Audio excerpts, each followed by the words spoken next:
We left off on the last video where we were going to talk about list methods and useful built-in functions. Append is definitely a list method that allows us to add an item to the end of an existing list. We call the append function and we supply the item that we want to add to our list. Next up is index. With index, we can determine where an item is located in a list. The parameter that we give the index is the item we're looking for. If that item does not exist in the list, it will raise a value error.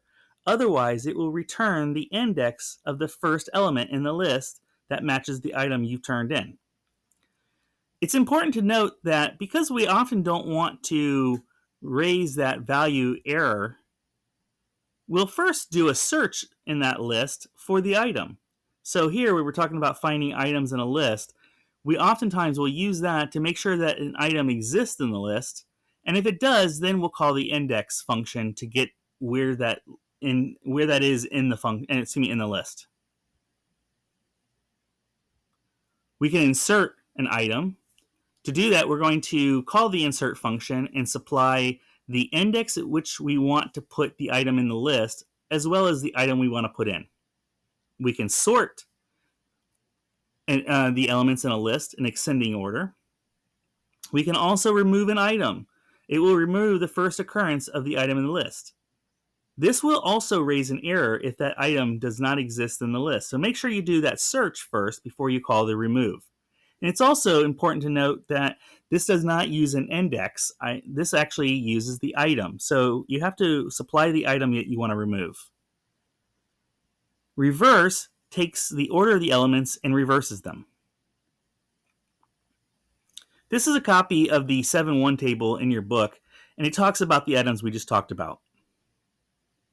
Here you can see for the remove that it will also throw the value error exception if the item is not found in the list. The delete statement, or DEL, allows you to remove an item that's at a specific index. So unlike the remove function, the DEL function allows you to supply an index to remove.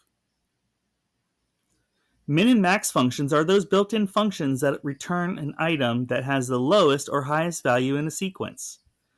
You pass the sequence as an argument.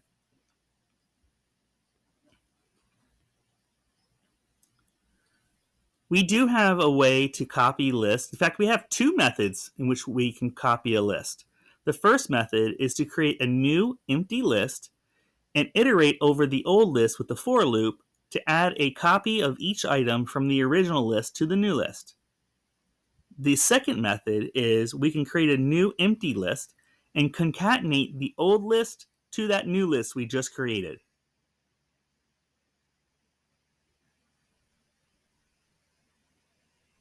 In this example, we have two variable names, list1 and list2, that are pointing to the same sequence of data. And that's because list2 is a copy of list1.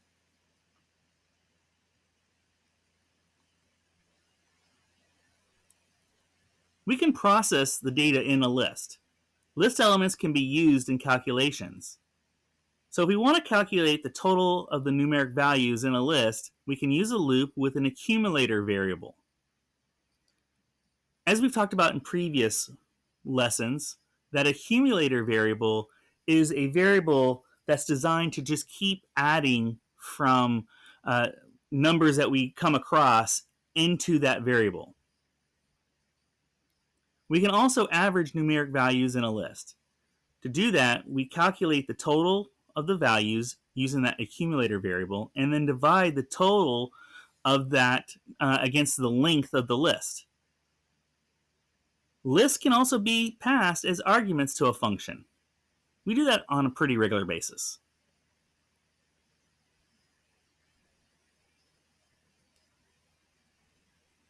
A function can return a reference to a list. It's important to note that it's returning a reference to the list and not an actual copy of the list. So anything you change will change the list for everybody. To save the contents of a list to a file, we can use the file object's writeLines method. It does not automatically add the end line at the end of each item. To do that, we want to use a for loop to write each element as well as the end line. We can read data from a file that uses the file object's readLine method.